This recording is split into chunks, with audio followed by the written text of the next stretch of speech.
Laurel shopping, I figure I may as well What? be as nice as possible, right? Yeah, okay. All right, I have to hit that I'm willing to continue with recording. Here we go.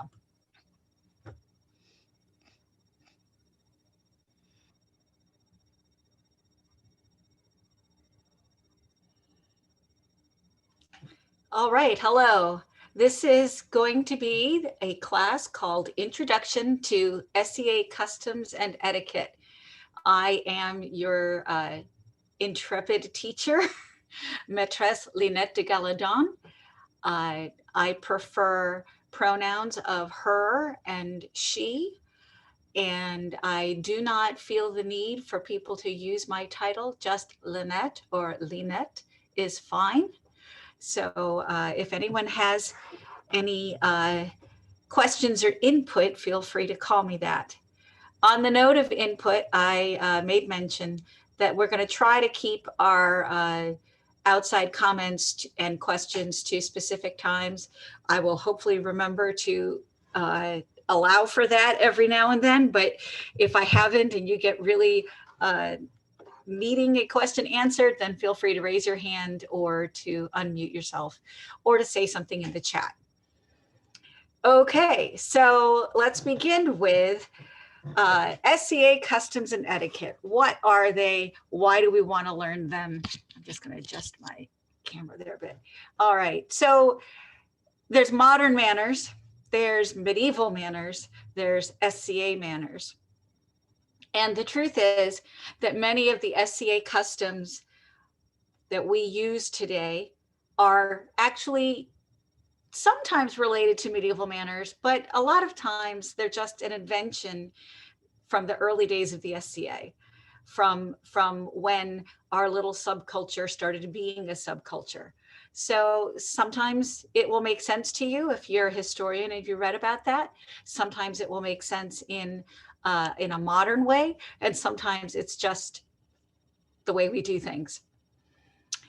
Another thing to know is that customs and etiquette can vary from kingdom to kingdom and even from group to group. So, you know, I understand that we have at least one participant who is from a different kingdom than the East. And so I do have to make the caveat that everything I'm saying is what I have learned and read in the recent days that are primarily East Kingdom or Althamark, because I used to live in Althamark. So it's possible that what we talk about may be handled somewhat differently in your own area. And it's always sensible to talk to somebody who's local and experienced to find out what is usual for your crowd. So the other thing to know is that modern manners, courtesy, and standards are also always going to be applicable.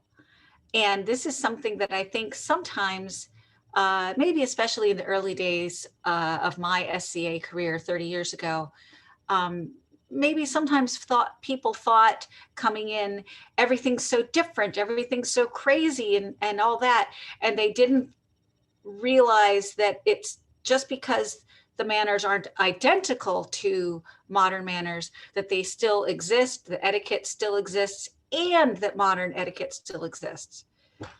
So that's something to keep in mind. SCA customs should never make anyone feel uncomfortable, and personal boundaries are always more important than any custom. So that's just needs to be stated really clearly, that if you ever feel uncomfortable, you're allowed to say so.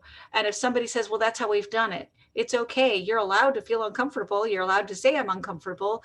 And then everyone should work to make a situation where you're not uncomfortable. So just know that that is true. If you are ever unsure, just say so. Are there any questions from that little beginning section? Nope. Okay. What yeah. does in oh dang it, I can't pronounce the word. One of the last words you used. as you were speaking. What does it mean? Oh, I'm not sure which word you mean. I'm sorry. The impediment one? Impediment? Impediment. Like a barrier or Oh. or a reason that you couldn't do something. Okay. Oh, okay. All right. Good. Thank you for asking that clarification. Okay, so the next section is going to be about addressing others. So obviously we're in a club where we all take on different names, and over time, some or many of us get different titles.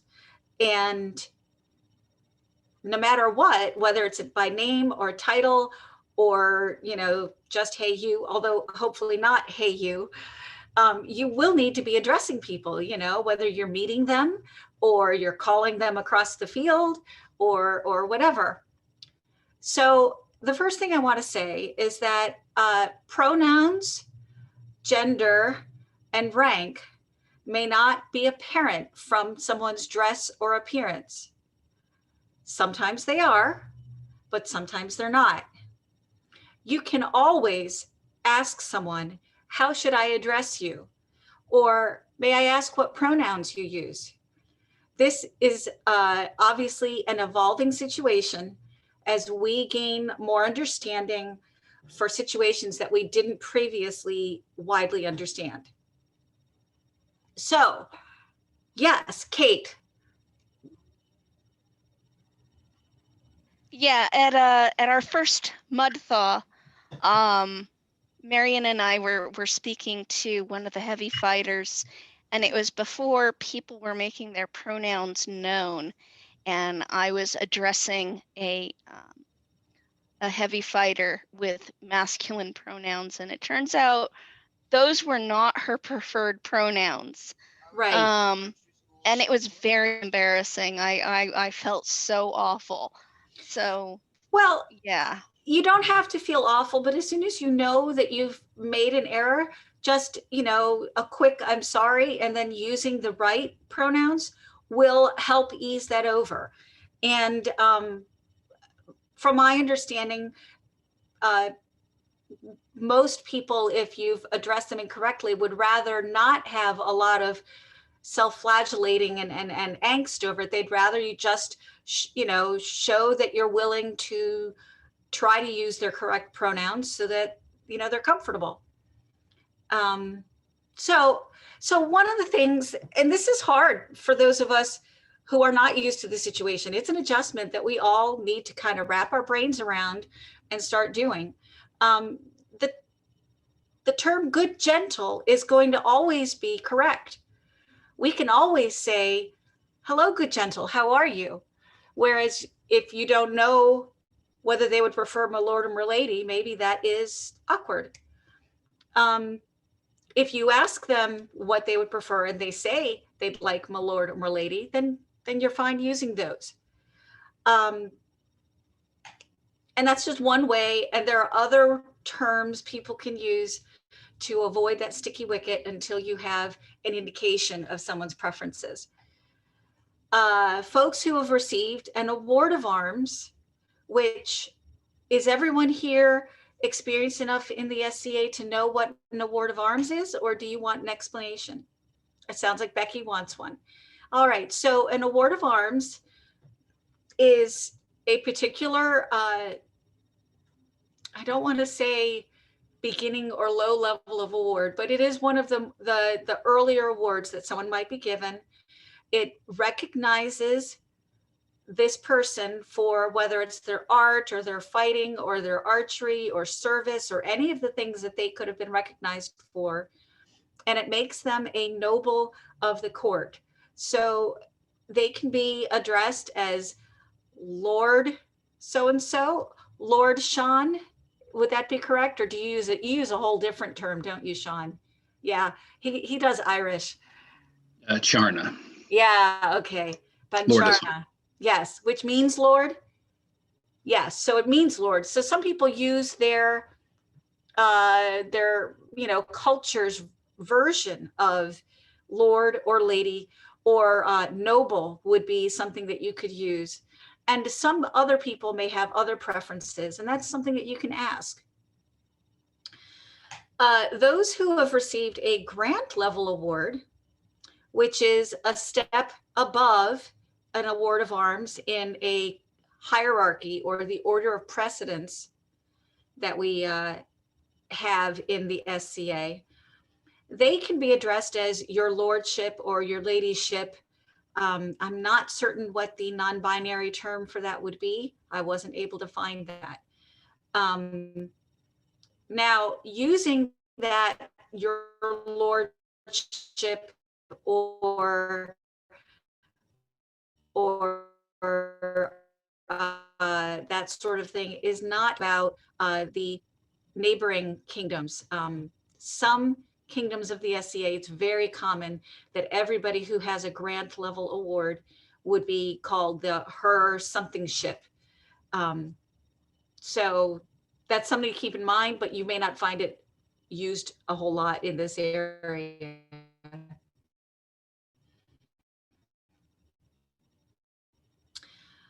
Barons and baronesses. And we're going to get into Your Excellency. Good day, Your Excellency. How are you? Counts, countesses, viscounts, and viscountesses. They would also be Your Excellency. Dukes and duchesses would be Your Grace. The king, the queen, the crown, or the consort. Okay, so those are all terms for people who are serving as the current head of our kingdom, the current royalty. You would call them to their faces, Your Majesty. The prince, princess, or the heir would be Your Highness. So now here comes the next interesting little bit. Peers of the realm. Knights, masters at arms, earls, pelicans, and masters of defense can all be addressed as master, mistress, or other titles from their cultures as they prefer. I want to make a really important note here, and this is something that, as time goes on, the situation may continue to develop.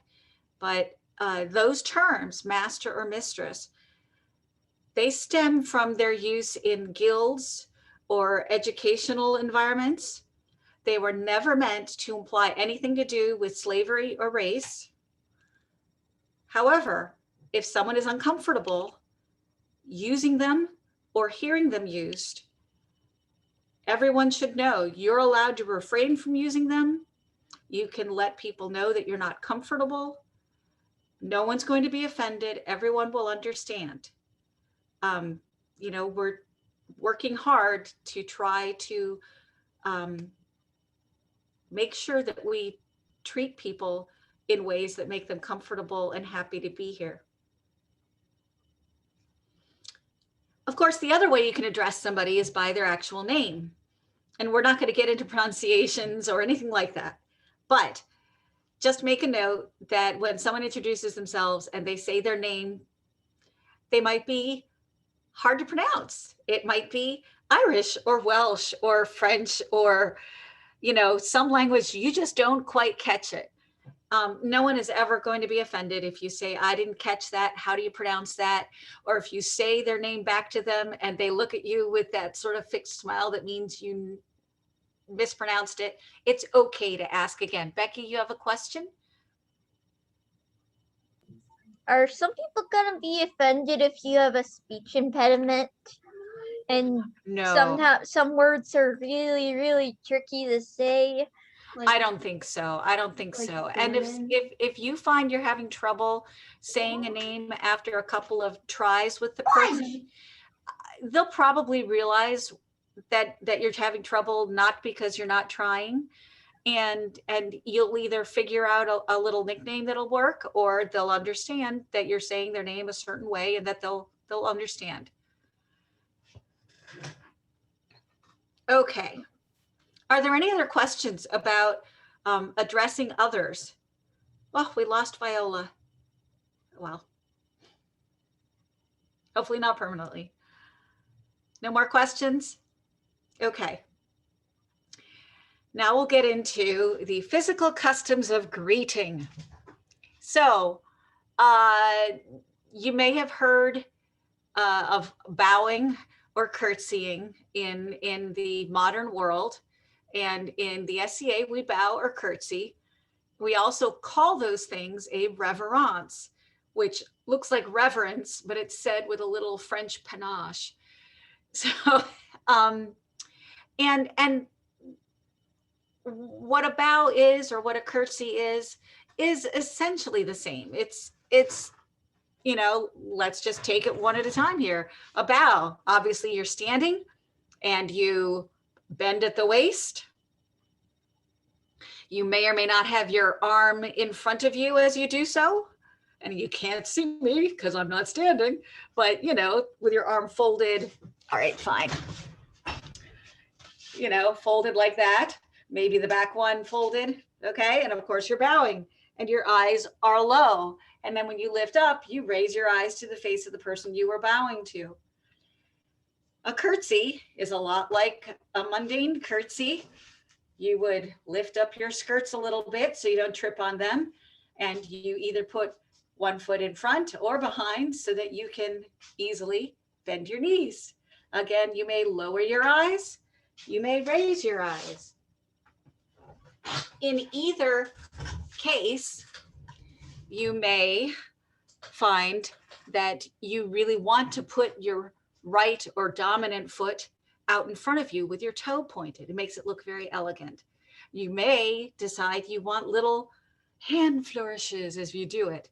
You don't have to do any of that. You can just do the very simple sort of bow or curtsy that you would do if you were in 8th grade dance class. So now, when do you bow or curtsy? Typically, you do that when you're meeting royalty or nobility, barons or baronesses, but you can really take a cue from the other Scadians around you. And again, in your area, it may not be all that common. I don't know if in our area we bow at all unless we're actually in a dance, you know, about to start the dance, or when the royalty are marching into court, or that sort of thing. But it's good to have that particular set of actions in your toolbox, and so that if you feel the need to bow, you can. So it's worthwhile going and practicing that a little bit before you're at an event feeling like you're all left feet and 5 thumbs. Another way people physically greet each other in the SCA might be, oh, were you raising your hand or just, okay, I'm sorry, Kate, go ahead. Yeah, this is kind of on the same reverence subject, but in some parts of Caid and West Kingdom, an unofficial tradition is that if someone that presents feminine is called into court, she is offered a male escort up to the heads. Yeah, that's something we can discuss a little bit more when we get to the courts section, which I kind of jumped ahead by mentioning it in the first place. But yes, that'll be a good point to go over. Okay, so another way that people greet in the SCA might be a hand clasp. And that could be very similar to a shaking hands, or it might just be, and of course it's really hard to demonstrate but it might literally be as simple as one hand on top, the other hand underneath, and a gentle squeeze. Rugged gentlemen will sometimes just clasp each other's forearms, very manly like. And it's just a way to make a greeting that isn't necessarily as intimate as a hug, but a little more touchy-feely than just bowing to somebody or nodding your head. An even more touchy-feely greeting is kissing hands. And it is traditional in the SCA, but I have to say it is not nearly as prevalent now as it was 30 years ago or even 20 years ago. So I'm going to talk about it, but it's not necessarily going to impact anyone's life here if you don't want it to. So the first thing to know is that no one is obliged to take part in this kissing of hands thing. You know, when we were young and wild and silly, it was a thing, but it doesn't have to be now. So traditionally, the lady would extend her hand palm down, trying to show here. The gentleman, and she would extend it down, but I can't show you that. But so she would extend it just outward.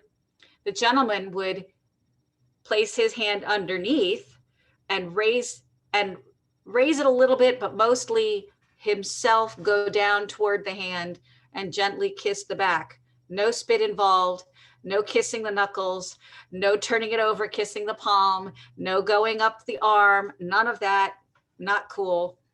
And I'm not going to say no one ever did that, but those were all the things that you're not supposed to do.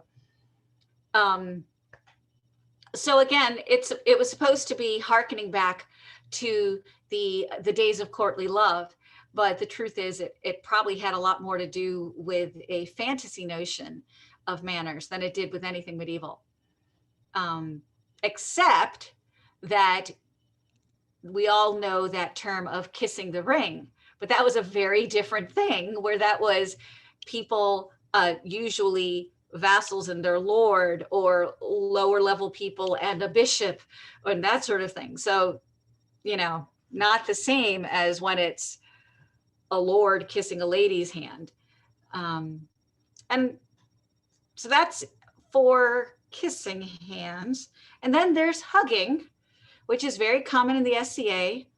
It's usually between friends, but sometimes it's a greeting, even between people who haven't met. Again, we're kind of coming into some newer ways of doing things. And at this point in time, people should always be prefacing a hug with a request for a hug. And again, no one's obliged to take part. And if the person says, oh no, I'd rather not, the person who requested obviously shouldn't take it personally. For all they know, the person has a bad back, has arthritis, has an aversion to being touched by anybody, including their mother. You know, it's not about you. So just go with the flow and greet them friendly with another way, like a reverence or a bow.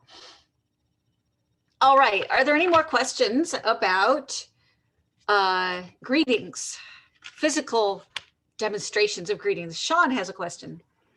An observation more than a question, but Okay. As far as the hand kissing goes, because I personally am a fan, because I am just that kind of person. Anyone who wants to kiss my hand is certainly welcome to. Good. But but if there is any sort of, you know, hesitance on either part, you can take the hand and bow low without actually kissing on it. You Very accomplish the good point. same, you know, visual effect without sharing germs, if that is a concern in these Really COVID good times. point. And sharing germs is obviously important these days to not do. So I'm going to mention that because when I revise this, because there's the other thing is the gentleman can touch his forehead to the back of her hand. So there, and I don't mean touch, but you know what I'm saying, like right there. And that all gives you, as you said, the feeling of courtesy and obeisance and all that without it being ooey gooey. So, okay, great point. Thank you. Any other questions? So it's the illusion of courtly love. Right. Yes, with the modern carrier monkey observation. Right. Okay, so we're going to, well, this is going faster than I thought it would, so that's good. Although maybe it means I needed to actually, I had a few other topics I could have added in and I didn't, and oh well. So the next topic is going to be regalia or accoutrements or whatever you want to call it.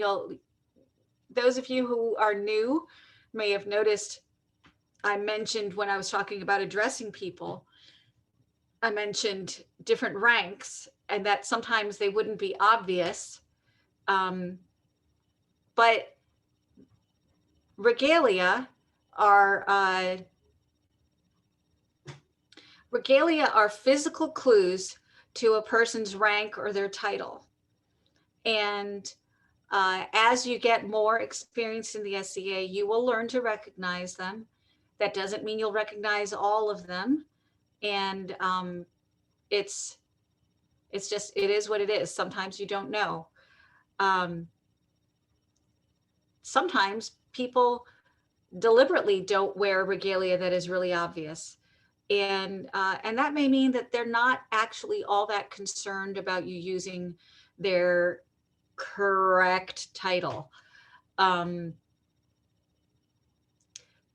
You know, for instance, I almost never wear either of my peerage medallions or anything else that denotes that I'm a peer, because I don't really personally need to be called mistress or maîtresse most of the time. That doesn't mean I'd be offended if somebody did. I'm just, you know, I don't make sure that everyone knows. And there are a lot of people who may feel that way and just not worry about wearing the regalia. That being said,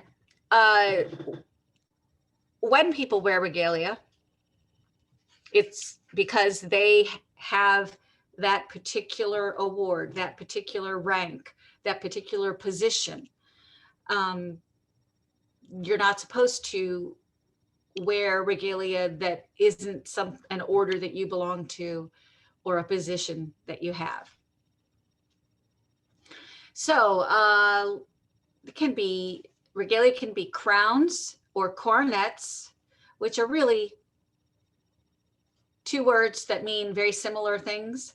Coronets are just slightly less fancy than crowns. It can be headbands or other headwear, hats, medallions, which are, you know, anywhere from tiny to big honking medallions hanging on someone's neck, embroidered on a cloak, embroidered around the hem of something. They can be tricky to see sometimes because it's not like we have a look at everyone's left shoulder and that's where their ribbons of rank are. We don't have that. So first thing to talk about is crowns. First thing to know about crowns, besides, everyone knows what a crown is technically, as far as like you've seen pictures, you've gone to Burger King, whatever, it's a shiny metal thing that you wear on your head. The crowns in the SCA, the art tends to be stylized and symbolic. So, a kingdom crown may have very stylized the animal of the kingdom on it, or stylized laurel wreaths, or it may not. It isn't always easy to tell. So for instance, the East Kingdom has blue tigers on some of their crowns. I don't think they're on every single one. I don't know if we have any laurel wreaths on any of ours, but it's possible. The royal crown, the one worn by the king, queen, or the crown, or the consort, will be fancy, relatively speaking. although some of the early crowns from the early years of the SCA were not overly fancy. It is usually gold for the reigning royalty and silver for the heirs, but that is not necessarily standardized throughout the known world. And I'm not going to say what it is for any of the other kingdoms. For those who are new enough to not know, to be the reigning royalty or the heirs to the royalty, you won crown tournament, and which is, essentially a combat tournament to determine who will rule the kingdom for a 6-month period. When you see someone wearing a crown that is obviously one from a kingdom, laurel wreaths will be an indication that it is a kingdom crown, probably. The way you would address them would be Your Majesty. If you had to refer to them individually, it could be His Majesty, Her Majesty, Their Majesty for someone who is non-binary, or Their Majesties if you're speaking about them in plural. If you're talking about the heirs, then it would be Your Highness, His Highness, Her Highness, Their Highness, Their Highnesses. And the other thing to know about royalty, about the reigning king and queen, crown, consort, or their heirs, is that sometimes there is fancy fighting tabards for the combatants that are in those roles. There might be heraldic surcoats that some of them wear. So that's another clue to who they are. And the biggest clue to reigning royalty will probably be that there's always a crowd or a cloud of people around them. And there may be an excessive amount of bowing, scraping, and yes, Your Majesty, right away. An entourage, yes, that is the term, but I thought it was kind of funny that I called it a cloud, like it's gnats. And are there any questions about regalia, accoutrements, and identifying the crown or the heirs to the crown? And we'll get into a whole bunch of other ranks and accoutrements in just a second. So open my chat. It is open. Yes. You can find photos of a kingdom's crown online for future identification. I will say, when I was prepping for this class, I went to look at the website for the East Kingdom Chamberlain, who is the person who keeps track of all of our kingdom gear, because it used to have a lot of pictures of all the crowns of the East. And either they've gotten rid of some crowns or there's not as many pictures up. I didn't see some of the ones that I was pretty sure people have worn in recent years. But it is worthwhile going to the Kingdom Chamberlain's website and looking through pictures that depict some of the items that the kingdom owns and has the crown or their heirs use, because that will help you say, aha, those blue tigers, that means that's the king or the prince or the crown and the heir. So, okay. I'm going to move on to Duke, Duchess, and Duchy coronets.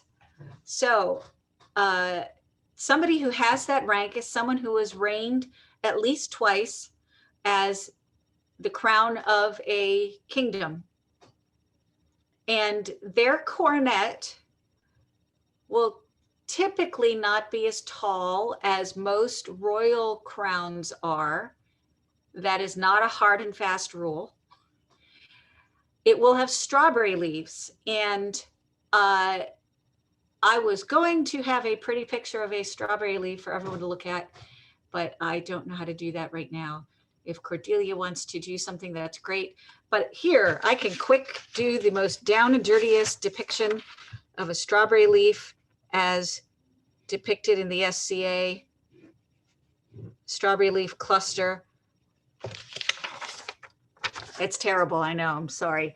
So those leaves would normally be serrated, and that's how we typically depict them. And they might be spaced around a coronet. And that means that that person has held the office, basically, of king, queen, crown, or consort. The coronet may also have other symbols that are pertinent to that person. Sometimes they will alternate. Let's say Duchess is really into horses, and so the person who made her coronet made her one that was horse, strawberry leaf, horse, strawberry leaf, that sort of thing. And that's where things get confusing, because you might look at that horse and say, oh, that must be the queen of, you know, some kingdom that has horses on its shield. You know, it's unfortunate, but it can be confusing. Oh, Cordelia is going to show us. There you go. Now, our crowns are not usually, our ducal coronets are not usually quite that tall. It is not terribly typical to have the red fluffy velvet in the center in most of our coronets in the SCA. That may be a stylization that most Scadians don't want, because it makes them think of Prince John in the animated Robin Hood. Who knows? So yes, that's a good depiction of the strawberry leaf. And then take note that in the center, and I'm pointing to it like you can see my pointer, but in the center of each strawberry leaf is a little roundel. Just take note of that roundel, because I'm going to talk about that in a couple of minutes.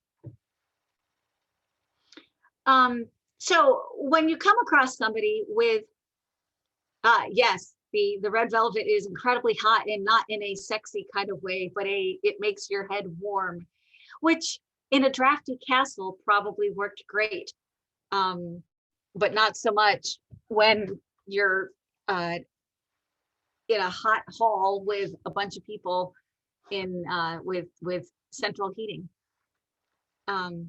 So the Duke and Duchess coronets, when you see one, you would refer to that person, if you're speaking to them, your grace. If you're talking about them, his grace, her grace, their grace, or if plural, their graces. So it follows the same progression. So, all right, that's just getting silly. My goodness. Is that a tassel on barbed wire on the top? That's crazy. Okay. So the next thing, Cordelia can look for a county coronet, which you might need to find something in the SCA for that. Ah, there you go, right below. I see, look right there, that piece of heraldry has, yep, there you go, perfect. So a county coronet has a thing called embattlements. And embattlements are that kind of up and down look that you see on castle walls. And that means that that person has reigned one time as a royal person in the kingdom. And they would be a count or a countess. I'm not sure if we have a non-binary word for that yet. There are some people who hold that rank, who use terms that are related to it without being count or countess. So there's some who, I know there's an earl in the East Kingdom. There's at least one jarl. And I already said that it means they've reigned once. Okay. And again, just like with the ducal coronet, it can have other symbols on it. You'll notice here how the person who made this put Celtic zoomorphic knotwork in the middle there of each battlement. So that's kind of neat. And this is, again, a way to get a little confused with kingdom coronets. But I will say that usually the people making crowns for the king, queen, crown, consort, or their heirs try not to use things that can be mistaken too much for strawberry leaves or embattlements. All right, the next thing will be, oops, I'm all out of order here, hold on. Baron, Baroness, and baronial coronets, which Cordelia is handily pulling up. So wearing a baronial coronet means that you are either the titular head, that means titled head of a barony, or that you've been awarded a court barony, which is still a rank, but it is not that you are in charge of a group. It will have pearls or roundels. Remember how I mentioned roundels? So pearls don't have to mean the actual, you know, jewel that came from an oyster. It could, these pearls that are here could just be metal balls from the exact same metal that the rest of the coronet is made from. And they will be spaced around the coronet. 6 of them mean that it's a baronial coronet. There are some areas where if you have 8 of them, it means that you are a viscount or a viscountess, and that pertains to having reigned as the crown of a principality. That's all I'm going to say about that. It's just not as common in this area. So if you see someone wearing a coronet that has roundels on it like this, there may also be other pieces of decoration, whether it's just simple jewels like on this one, or symbols that relate to that barony. So you'll just have to hope that you recognize it. You would call them Your Excellency, His Excellent. Oh, there you go. Great. Cordelia, this is really handy. Thank you so much. So you would refer to them as Your Excellency, His Excellency, Her Excellency, Their Excellency, or Their Excellencies if it was plural. So this is very, this is a jeweler's ordering page. Very handy. Great. Okay. Now, just to talk about circlets, all gentles in the SCA can wear circlets, simple, relatively unadorned head accessories. Some kingdoms restrict how tall they are, whether they have any points or adornments, jewels, or whether they are allowed to be closed in the back. To my knowledge, the East Kingdom doesn't have any actual,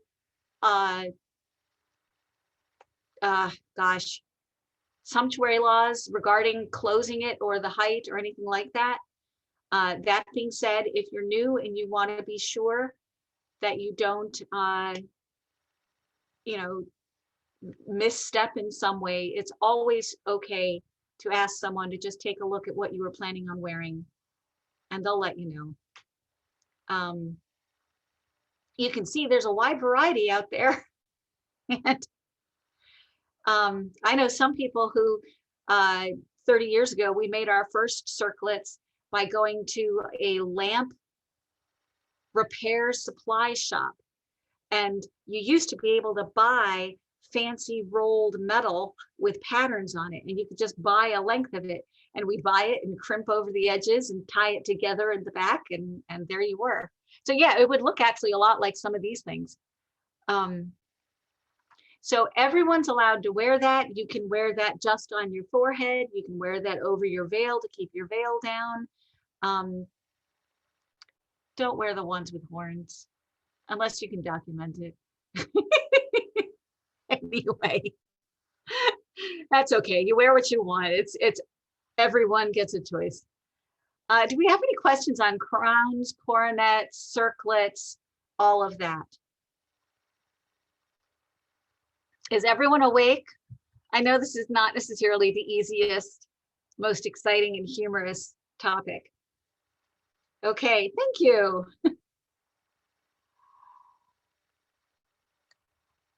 All right, now we're going to go on to regalia regarding peerage.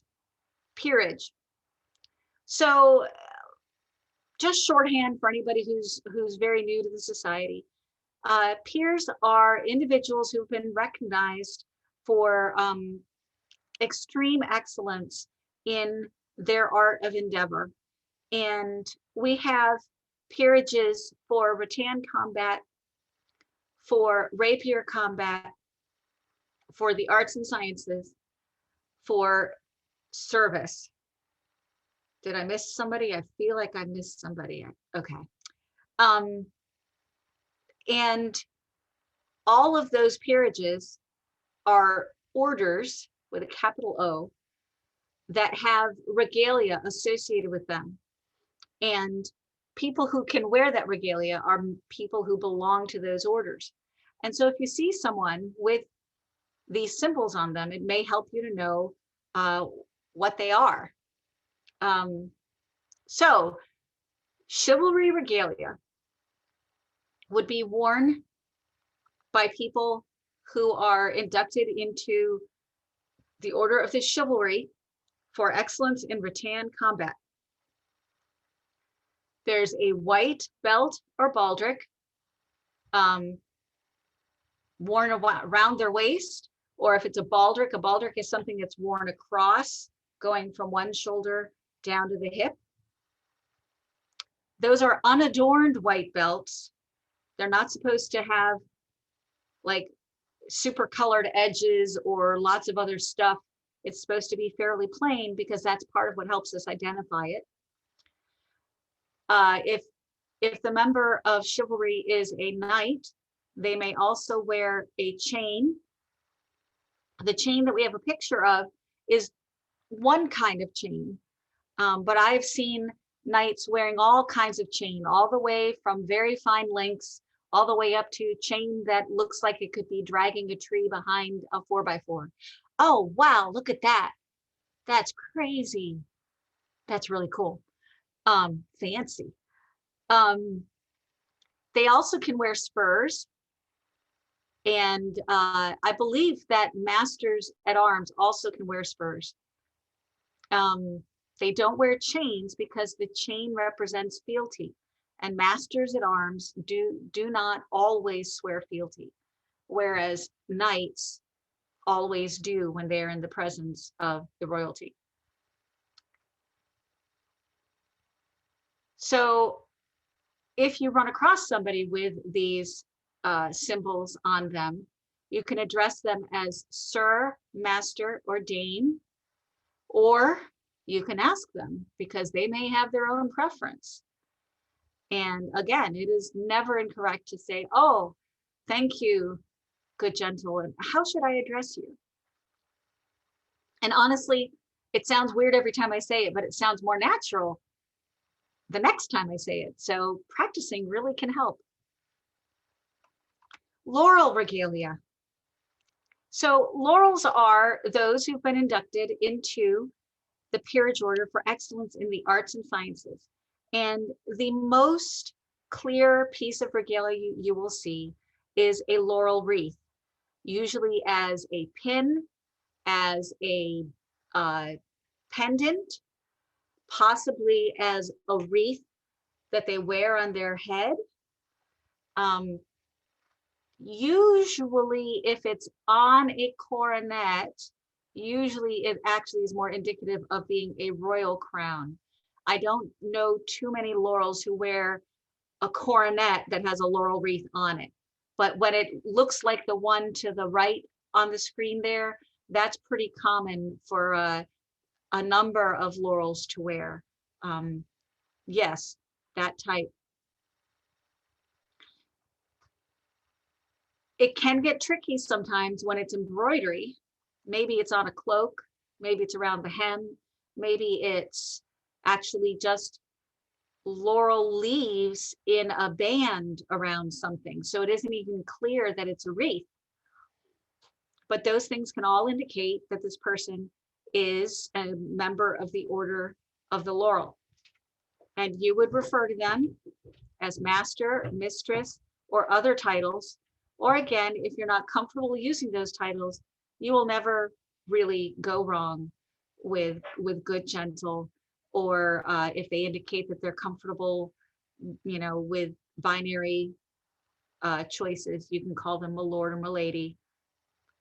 People are understanding. I guess the next one is Pelican. So Pelican Regalia is worn by those who are inducted into the Order of the Pelican for their excellent service to the SCA or the kingdom. The primary symbol of the pelican is just what you would think. It's a pelican. But what is the pelican doing? The pelican is, they say, volning itself.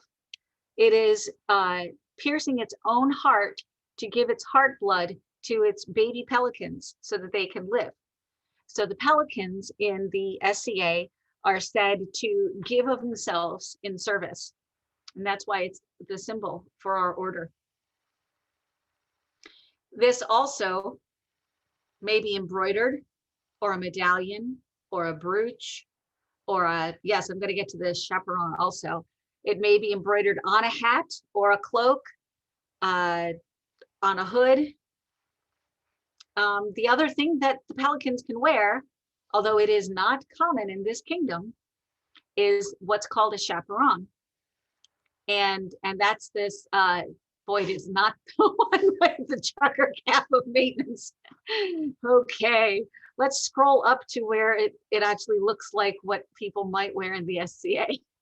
And, so you see, that would be a very clear signal to someone that that person is a member of the Order of the Pelican. And just, that's a great picture. Just as with the member of the Order of the Laurel, you could call a member of the Order of the Pelican master, mistress, or other title as they prefer, or again, not call them some of those terms if you don't prefer. Oh, that's a very subtle, all right, now that's silly. Someone did a knit one. That's great. Yeah, that one looks like it's Viking style. Neat. With the stitches there. Yes. It looks like a Saint Brigida style yes, hat. Saint Brigida style.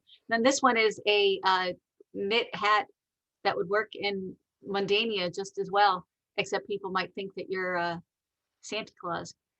Oh goodness, that would keep you warm. So here's just doing this Google search and seeing the variety, you can see how it isn't always completely obvious or easy. And that's why, again, even though you may be afraid to ask questions, the best thing you can do is just let people know you feel a little unsure and don't know exactly what that means. And if you don't want to say something to the person themselves because you're feeling shy, and what if they're a king and I like went up and talked to him when I shouldn't have or something, which by the way, will always be gracious, don't worry. But if you still don't want to do that, you could always just nudge someone who's near you and say, that person wearing the really gold shiny crown, who is that? And that person will tell you if they know, or they'll say, I'm not sure, let's ask someone else. And it'll be good. So yes, so the next peerage order is the Master of Defense. And those are gentles who have been inducted into the peerage order for excellence in rapier combat.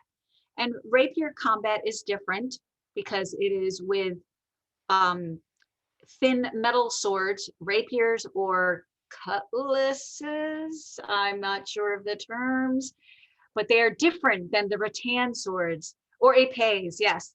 So they are, it is a different skill, more akin to fencing than what the rattan combat is. And unsurprisingly, this order, which is about excellence in fencing, has as its symbol 3 rapiers facing inward, tips touching. So the gentleman on the right, you can really see nicely on his blue surcoat there, you can see that symbol. And that symbol might be embroidered, it might be a brooch or a pin. But I would say that I've seen medallions for that also. The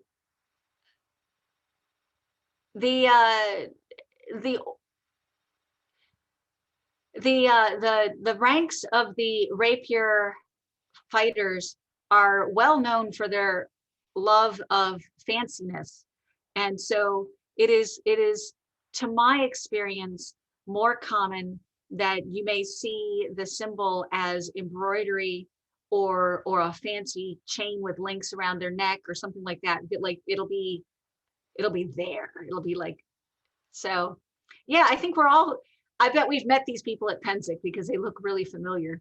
So Kate, you know them? I might know at least one of them, at least by face. And the other thing you have to remember about Caid is that, and I say this as a former Caidian, they are huge clothes horses. Right. In fact, the unofficial motto is, "Welcome to Caid. Go get dressed." Okay. And it looks to me as though those are probably the 3 premiers of the order in Caid. So that's neat. So again, you would use their title of master, mistress, their preferred culture title, or whatever title can be mutually agreed upon in order to avoid offense. So yep, they were elevated together. Isn't Wikipedia great? Or rather Caid Wiki, or as opposed to East Wiki, as opposed to Mid-Realm Wiki. It's really great we have these resources online. Are there any questions about the regalia for those 4 orders that I just talked about?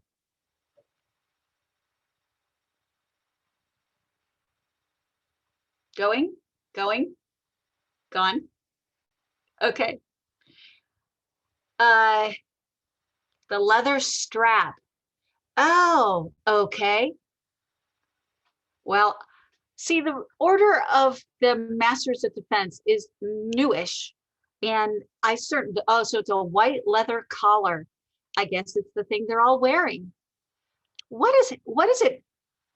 There's something joining it in the center of their chest. Is that a specific thing, or I don't know. So if you see someone with white little leather strapping around their neck like that, that's another indication. So it's probably the medallion. Okay, that works. We're all learning. I've been in for like 35 years. I'm still learning. All right, I want to talk about belts. Belts, meaning the thing that goes around your waist, are sometimes an interesting matter of conversation in the SCA. By SCA Corpora, which is our highest level of law, a white unadorned belt is reserved for members of the chivalry, specifically for knights. People who are not knights should not wear a white belt. And I'm not going to say, don't do it because you shouldn't. I'm going to say, don't do it because you might have somebody come running up to you and say, oh my gosh, did you know you shouldn't be wearing that? And then you'll feel silly or uncomfortable. Typically, those belts are supposed to be, as I said, mostly relatively unadorned. There are times when a lady or a gentle has a piece of fancy garb that needs their thing going around their middle, whether it's a belt or a sash or a waistband, and it needs it to be white. And I would just say be cautious, make sure it's extremely decorated so you really don't see the white part or something, because it will be difficult for you. That being said, that is the only color of belt that is actually banned for people who are not of that order. All other colors that I'm about to talk about are just custom and suggestions. So it's best to avoid wearing those colors, at least in the beginning, but it is not law. And if you decide you want it, it's okay. You just have to be willing to have people come up to you and say, did you know? So the first one that will be obvious is a red belt. Red belts depict a person who is a dependent of a member of the order of chivalry. And the term dependent is an all-around term, which can be applied to any of the peers, but each peerage has more specific terms. So for the chivalry, their dependents are called squires. So if you're a squire, you might be wearing a red belt or a red baldric. And she's going to show you a pretty picture of a red belt. You see that around his waist. And if that belt instead was up over one shoulder and went down to his hip, then it would be a baldric, but it means the same thing. A green belt means that the person is a dependent of a laurel. They are apprenticed to that laurel, and they are learning arts and sciences from them, potentially. Yellow means that they are a protege, a dependent of a pelican. Let's see if we've got a good, those will not be as prevalent. The most prevalent is the red belt for the squires, then it's green belt for the apprentices, and that looks like he's putting a red belt on.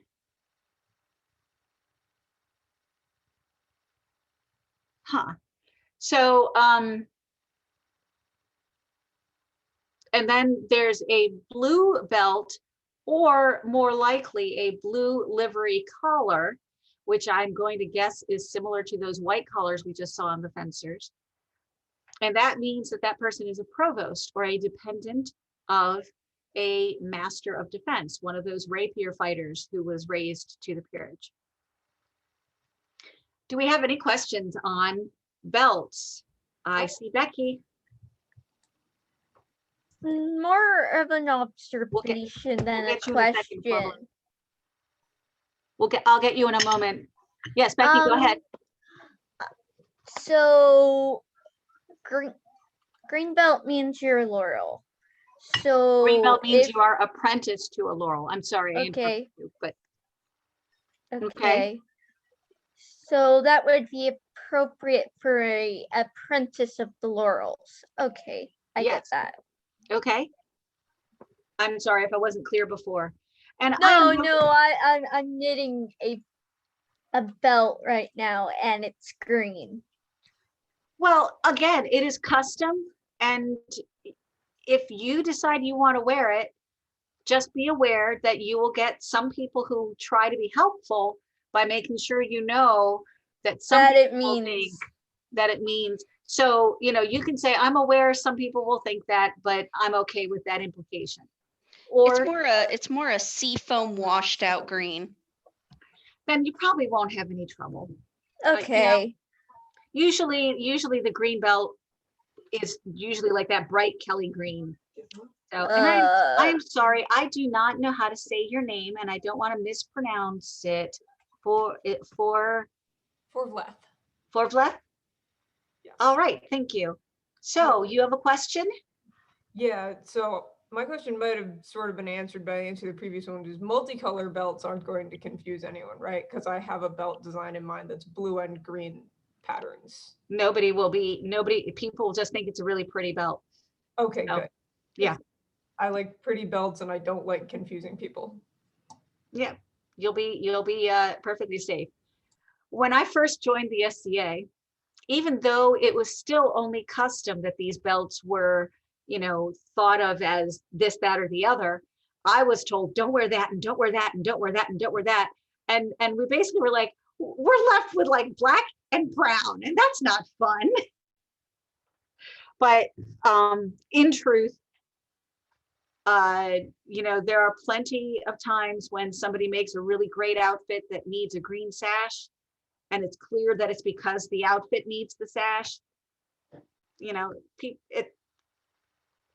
Just be aware that somebody may try to be helpful and make sure just in case. So, all right. So if we're good for belts, I just found another page. So we weren't going as fast as I thought we were going, and I'm going to speed up. All right. So etiquette for certain occasions. The first thing is I want to say for all occasions, and I just want to talk about some of the terms you'll hear and what to do when you hear them. Hold is a safety word for the SCA. It means that everyone that hears it should stop immediately anything they're doing and be silent, because something potentially dangerous might be about to happen. Maybe it's that the fighters are about to crash through the barrier and topple onto some people who are sitting nearby. Maybe it's that you're about to put your foot down on a nest of bees.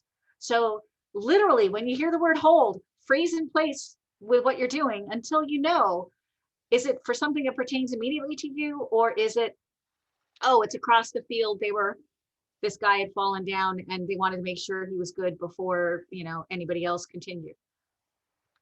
A similar common term you will hear that you may not know is Oyen, and it's spelled O-Y-E-Z, but it is said Oye, and that is the word that will be called when people want your attention for the hall. So it might be a herald trying to make some announcements, might be the event steward making announcements.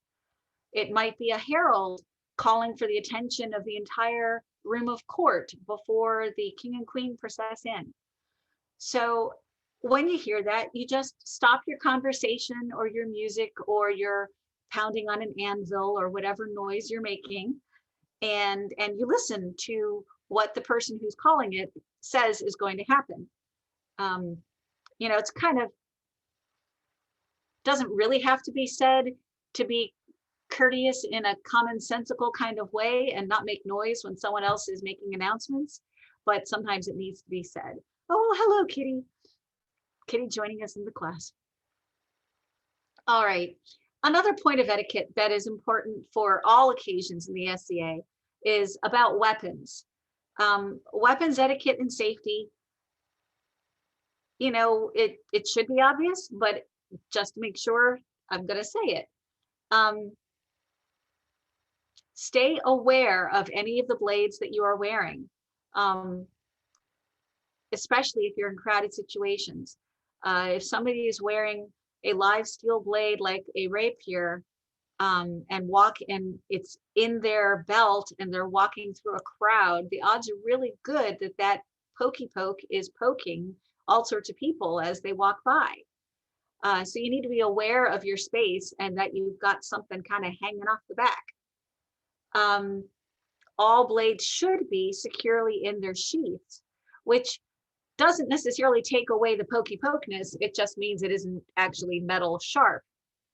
But they should be in sheaths and it should be secure.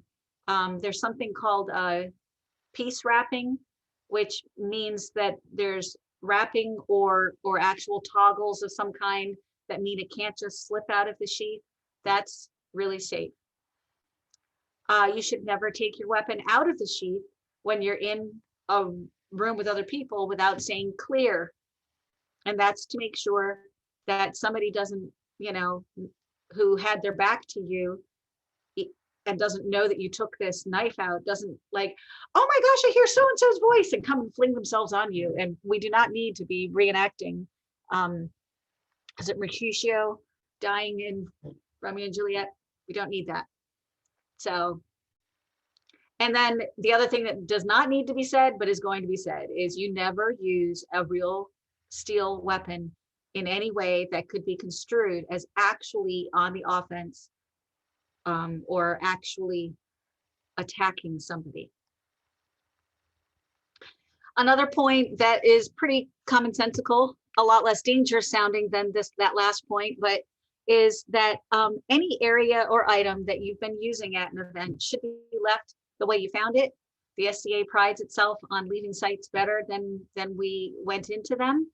And if let's say I go and use the children's room at a site and I play with all the toys, and then I walk away and all the toys are still out on the floor, well, that means that somebody who's running the event has to go and put all those toys away, instead of me, the person who played with them, putting them away.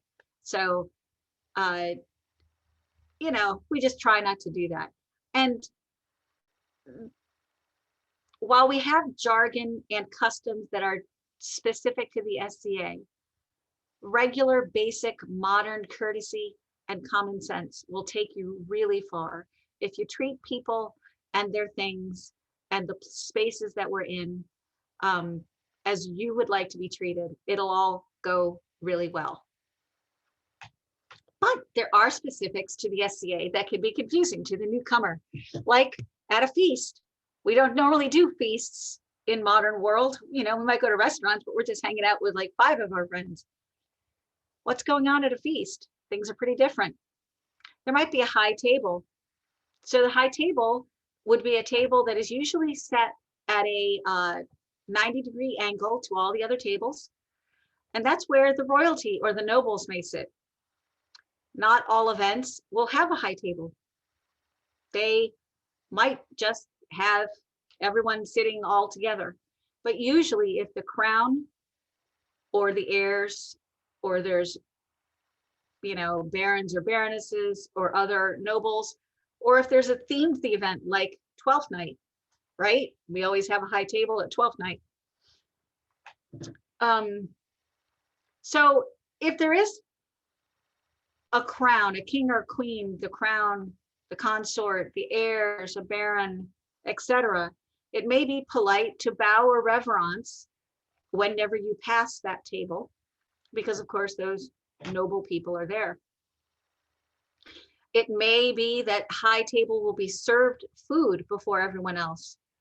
And in fact, sometimes that's part of the pageantry, where the kitchen will have the server announce what the food is and come carrying a big dish of it to take it up to the high table and serve the nobles there before they even bring out any food for the rest of us. It's not to be rude, it's to mimic some of the pageantry that we had in the Middle Ages.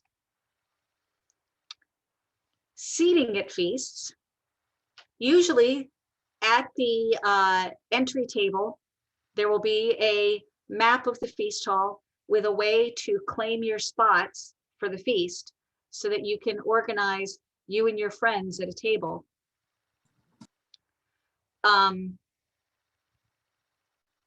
Not all events have that, but a lot of events do. If you put your name on a specific table, when you're ready to set up your stuff, try to make sure you found the right table, and also know that it's not that uncommon, just like on an airplane, like, but I was in seat, you know, 1B. No, I'm in seat 1B, and you have to figure it out. And it's not a huge deal. You just got to look at the map and figure it out. And you can use your silverware, your plates, your tablecloth, etc., to set it out, stake your spot. That also means remember to bring some plates, goblets, bowls, silverware, etc. If you don't have some, talk to a knowledgeable Scadian friend or to the newcomer contact, also called the chatelaine or gold key in your group. Somebody will help you have stuff to eat with one way or the other. Service at feasts. Service can be either family style service to the table or buffet style, where people get up and go to a buffet line. In this area, I would say that family style service, where they have individuals from each table come up and get the serving bowls, is probably the most common. Those serving dishes will be shared among the 6 or 8 diners at the table.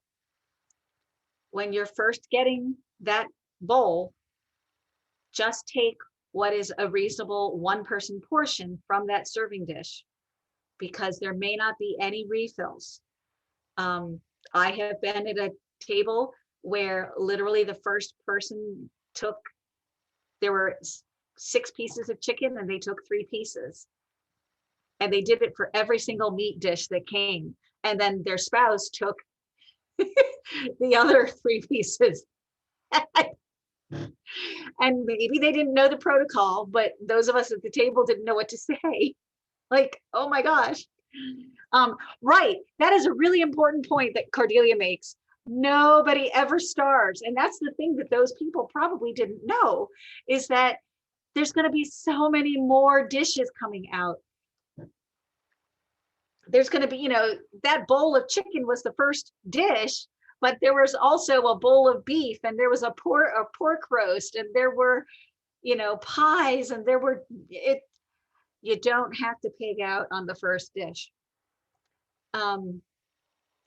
When you're serving yourself, don't use your personal silverware to serve from the serving dish, because especially in these days of germs, we need to use, usually these days, the kitchens are pretty good about sending out serving utensils. If they haven't, then sometimes the table will kind of designate, okay, this one's going to be the clean fork, and it doesn't get used for eating by someone else. When service is buffet style, the same kind of rule also applies.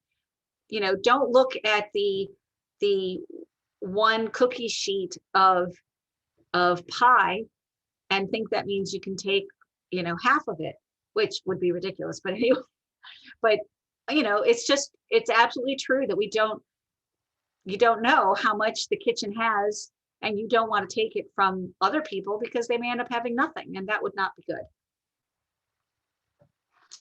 At a feast, there will be times when you can just hang out and talk with the people that are near you. There may be times when you or someone else may get up and roam to another table and stand talking to some of the people there. That's all fine. But there will be times when somebody stands up, makes an announcement, makes a toast. I'll get to that in a bit. Starts to do a performance. Maybe if there are nobles or royalty, maybe they'll talk.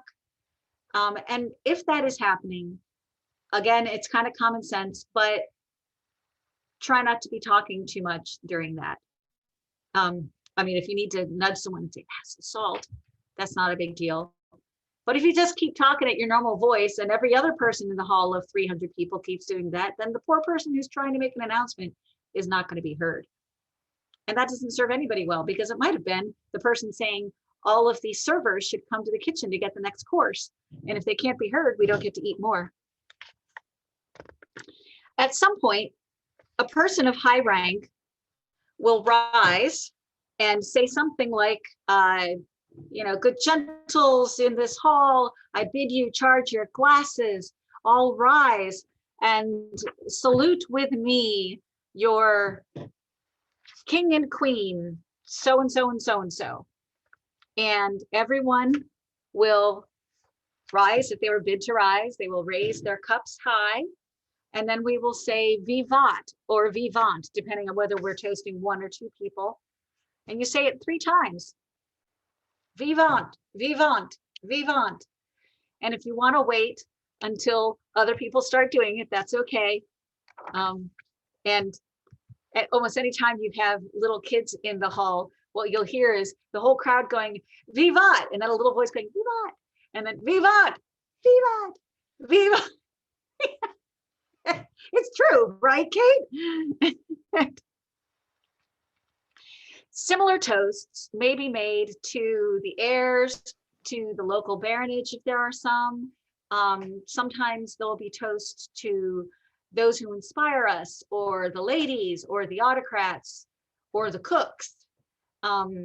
Particularly with the cooks, there may be some shouting and demanding that the cooks come out of their kitchen and accept the accolades that they are due. And that's all. It's relatively intuitive to just cheer them and thank them. But again, say vivant, vivant, vivant. Another particular place where you want to know the etiquette would be court. So, before I go to court, any questions on feasts? Becky? What if you have problems with some of the food? At least I remember when I was young, when the family would get it, sometimes we would take food with us if the day board wasn't something everybody could tolerate, at least for Kaylin and I, because bodies have issues with certain foods or things. Okay, so that's a really good question. And sometimes events will have what is called onboard, offboard, or outboard. And onboard means that you're eating the feast. Offboard means that you want a space to sit at a table in the hall, but that you're not going to eat that food. And outboard, which isn't really used locally, is, I guess, people paying to be at the event but planning to leave before, which we always just call, day tripping. But so let's say that you don't want to eat the feast because you're trepidatious about the food. Then you would ask the autocrat or the reservations clerk when you were signing up if there was off-board space. And sometimes they will make tables be available for off-boarders. If you want to be off-board, not eat that feast, and you want to sit with people who are eating the feast, it can get more tricky because the kitchen is cooking for 6 people at a table or 8 people at a table. Okay, so it gets awkward if suddenly a table that was for 6 people now only has 4 diners who paid for the feast and 2 of them who didn't. And how do we get the other 2 portions of food to the 2 people who did pay, who are now at it? So sometimes what they'll do is they'll set things up so that there's a few tables in a row, and the division is somewhere in there, so that people who have people in their party who are either on or off board can still be next to each other. Sometimes what I've done when we've had, so there was a while where I couldn't eat on board because I was having stomach issues. So we would always get an end table and I would sit on the end. And that way I didn't affect the number of diners who were on board at the table. They still got their 6 or 8 servings. And I just ate my food at the end. But I was still able to sit with my husband and my friends.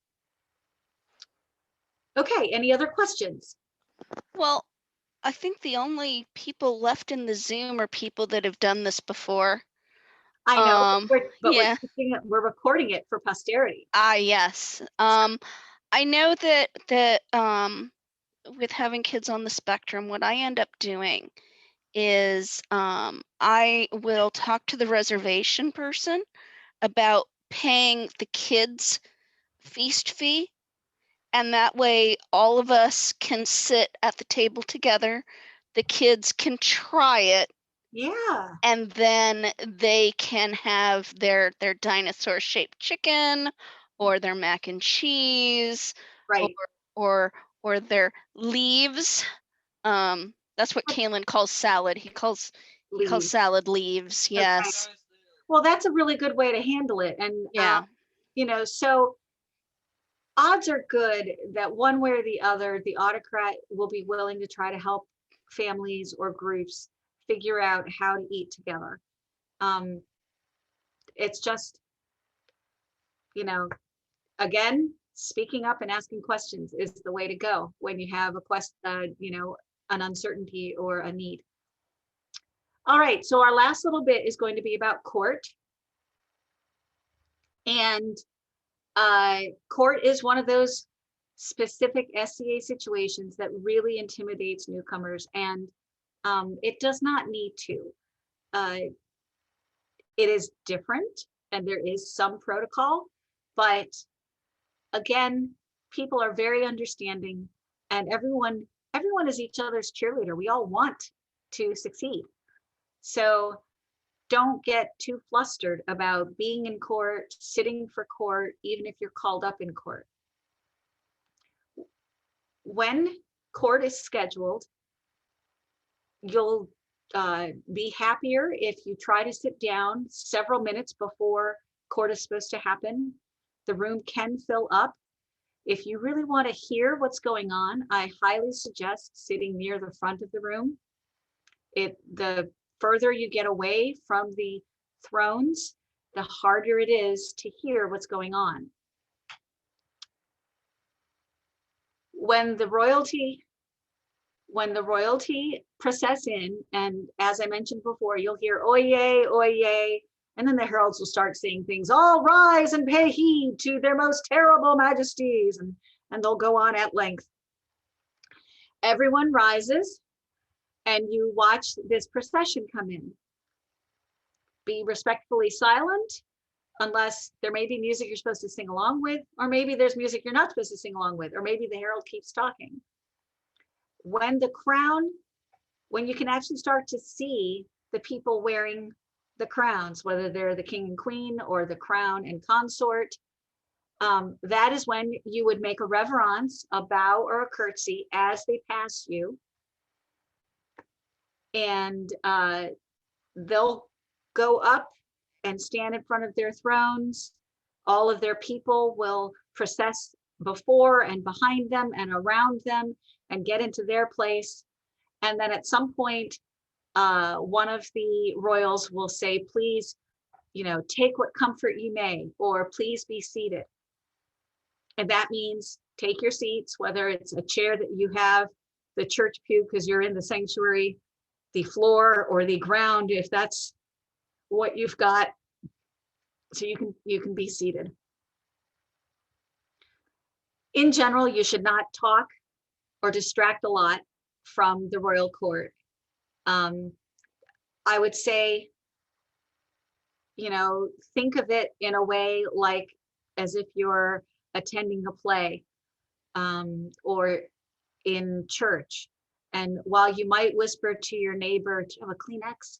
Or if you start coughing and you need a cough drop, oh, can I have one of my cough drops? You know, that's one thing. But if you keep a running commentary going, oh, I really like that dress that woman's wearing. Oh, that's look at the trim on that. And you keep doing that. The problem is everyone around you can hear that and can't hear the royals. And so they get bored and they start talking. And then that puddle of sound gets bigger and it gets bigger. And eventually nobody can hear anything, including the person who's kneeling in front of the royalty. So, and that's not the purpose of court. So what happens if you're called into court? So the first thing is, don't be totally dumbfounded and don't be flustered. Yes, they actually said your name. Okay. You would rise. You would, if you have any really obvious weapons, you can take them off, but don't worry about taking every single little knife out of your boot or any of that. Sometimes there'll be shtick along those lines, but it's not necessary and it can prolong things. But if you have like some big honking sword, then you probably should take it off. You would proceed up, preferably the center aisle if you're anywhere near that, but if you're not and it's easier to go a different way, that's okay. You would proceed up towards the thrones. When you're about, sometimes ladies or other gentles who have big skirts or are unsteady on their feet for any reason, they might like an escort, and that relates to what was mentioned earlier.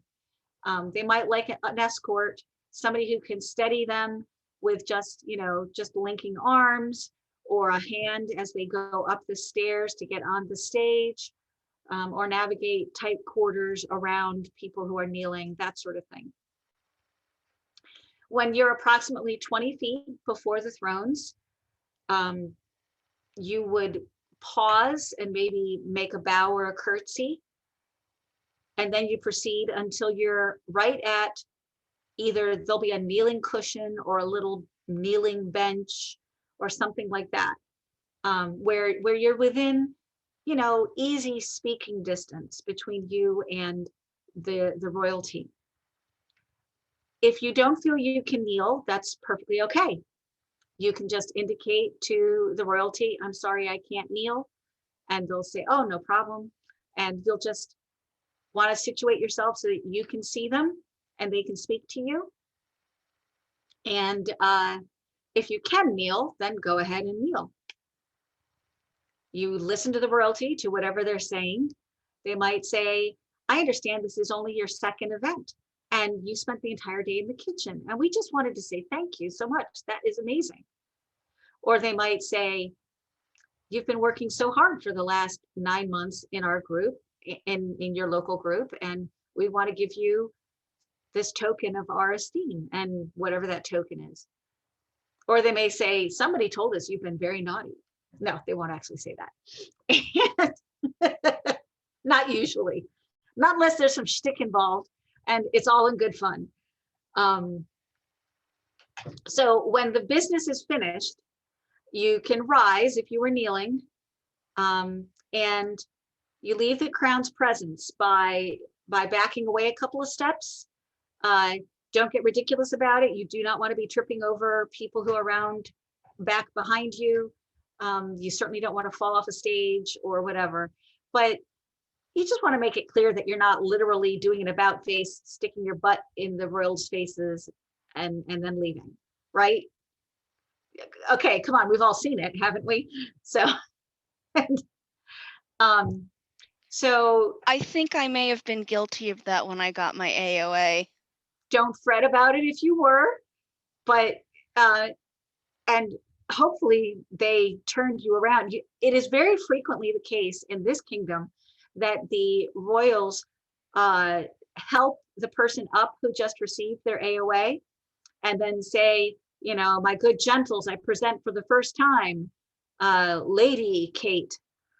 And even though you don't use that normally, they would have said, so, and again, most of the time, making a mistake is looked on with humor and tolerance for foibles. When I received my AOA, the king was a man who was known for his love of women in low-cut dresses. And several women in low-cut dresses had come before him earlier in court, and he enjoyed peering down from his seat on the dais. It was all done in good fun at the time. I'm not saying nowadays we'd approve, but it was done in good fun. Well, they called me into court. I didn't know what for, but it ended up being for my AOA. And as I approached the dais and knelt, the king was, oh, another lovely young lass. And I was nervous and didn't know. And I thumbed my nose at him, at the king in court. And the queen laughed hysterically and said, well, she put you in your place. And the hall laughed. But I was mortified later on when I realized what I had done. But anyway, it makes for a good story now. So, all right. Yes, Becky, you have a question? What is thumbing your nose? Is it the equivalent of giving somebody the bird? No, it's not nearly that. It's not nearly that vulgar or offensive, and I say that as someone who's, it's not that I've never done the bird or anything, but I certainly wouldn't have done that in court. But no, thumbing your nose can be like this, okay? And it's just sort of like a nanny boo boo kind of, you know, so not something you would do to the king normally. So, you know, but there it is. That's in my history. So anyway, so that is all that I prepared today. And even though I can think of a couple of other etiquette topics, we're not going to go into them now because we're at easily 1.5 hours. Are there any other questions or any particular etiquette or SCA custom that someone wants? Yes, thumbing your nose is related to I bite my thumb, sir. You bite your thumb, sir, but do you bite it at me, sir? And yes, very related to that. So are there any other questions or comments? Well, that being, oh, okay. Yeah, as far as dealing with royals at court or out of court, as I've gotten to spend a lot of time with Duchess Keelan lately, the biggest thing to remember is they're just people, no matter how tall and pointy their hat is, and they're doing this for fun, just like you are.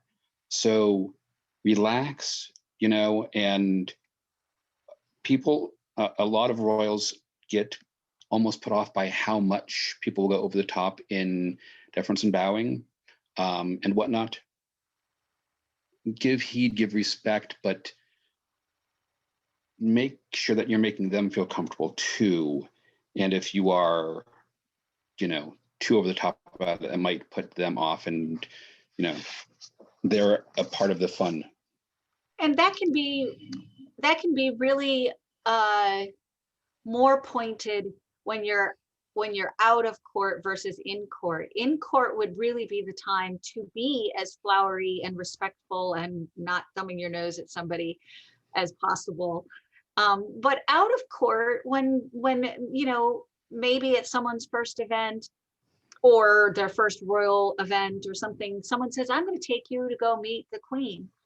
And, you know, it's all right. Yes, you say Your Majesty and you make a reverence, but in general, they just want to have a nice conversation with you. Are you having a good time? Oh, here's a token. Make sure to go to the Bardic Circle. Friends will be performing there. You know, they just want to have a conversation. So that is absolutely true. Are there any other questions or commentary? I'm not sure if you guys were there when this happened, but one of the first events that we did here, where we did the running of the Velociraptors, Kaylin, when the kids came up before the king, Kaylin did a fop bow to the king because I guess he had watched quite a few guys in the big feathered hats Right. do their bow, and Right. and he decided he was going to do one too. So for those who are watching who don't know what the running of the Velociraptors is, the East Kingdom has a really charming custom where every court, a toy chest filled with toys is brought up to the royals. The children who are in court are all invited to come up. The crown speaks to them, welcomes them. The kids aren't really interested in what they have to say. They just want to get ready to chase the chest with the toys. Some notable person will be given that chest, which they then, on your mark, get set, go, get to race away from the head of the hall to somewhere else at the event site, just outside the doors, so that the kids can then open and rummage and pick neat little toys that have been made and donated by people in the kingdom. And this is a way to help kids enjoy court and get a small amount of court at each event, but then not be there being restless, bored, tired, hungry, all of that. They've got a new toy that they can now look at and kind of, you know, look, mommy, I got a little doll with brown hair, or, you know, so it's kind of neat. And anybody who is a child is eligible to take part in that. Not my husband, even if he says he's young enough, All right, well, I think we're now going almost to 2 hours. So I'm going to say thank you very much to everyone who showed up for the class and helped us with this. And hopefully we decide that it's useful enough to give people access to it. And hopefully this helps people down the road of feeling more comfortable with SCA Customs and Etiquette.